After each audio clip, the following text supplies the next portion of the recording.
দেখো, দাদা তোমার জন্য খাবার পাঠাইছে। আসো, গরম থাকতে থাকতে তাড়াতাড়ি খেয়ে নাও। আমি খাবো না। কেন? তোমার প্রিয় দাদাজানের খাবার তুমি নিজেই খাও। ও, এই কথা। সরো, আমারে নিয়ে গেলে কি হতো? দাদা সেদিন নিজে মুখে কলো সামসিরে নিয়ে আসিস। আরে বাবা, তুমি চলে গেলেই তো পারতে, আমার জন্য কেন বসেছিলে? আমি একলা একলা অত মানুষের মধ্যে যাবো তোমারে স্যার? আরে আমি সময়টা পেলাম কই, নৌকোটা ঘাটে বেরার সাথে সাথে আমি দৌড়ে চলে আসছি। নিজের দোষটা চাপা দিয়েছে না? তুমি এখন শুধু শুধু মিথ্যা কথা করছো। আরে বাবা, কোথায় খাবারটা আনলাম দুইজনে মিলে একটু খাবো, তা না মুখটা ফুলোই বসে আছে। ঘাটে নৌকোটা ভেললো আর আমি দৌড় দিয়ে চলে আসলাম। আইসে দেখি মানুষজনের খাওয়া শেষ। মৃত্যু কোয়ানকার।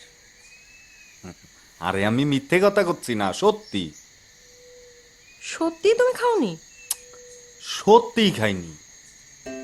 যাও হাত ধুয়ে এসো, রাত মেলা হয়ে গেছে। তোমারে ছাড়া আমি খাবো এটা তুমি ভাবলে কিরম করে?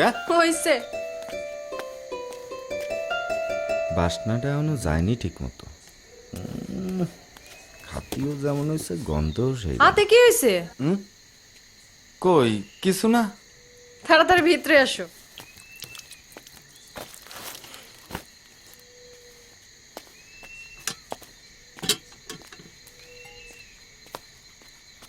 আজ জিয়াফতে মেলা মানুষ খাইছে। গরুর মাংসটা আজকে যা ভালো হইছে, সেইরকম স্বাদ হইছে। তুমি কি করে জানলে? মানে গন্ধেই তো বোঝা যাচ্ছে যে খুব ফাইন হয়েছে।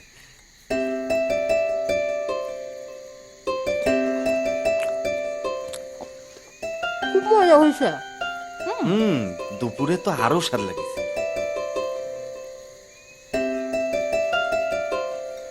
আহা, তুমি খাও না। এই, কি হলো? উল্টো দিকে ঘুরে শুয়েছো যে? খুব গরম লাগতেছে। গরম মাংস খাইছি যে। আমারও তো খুব গরম লাগতেছে। তোমাকে বাতাস লাগতেছে না? এই বাতাসে কাজ হচ্ছে না। তাহলে যাও বাইরে গিয়ে ঘুমাও। শামসি, আচ্ছা আজকে তোমার পেট ভরিছে? আরে ভরিছে। আমার তো মনে হচ্ছে পেট ভরে। কি কো? পেট ভরে খাইছি, এর জন্য গরমে ঘুমোতে পারতেছি না।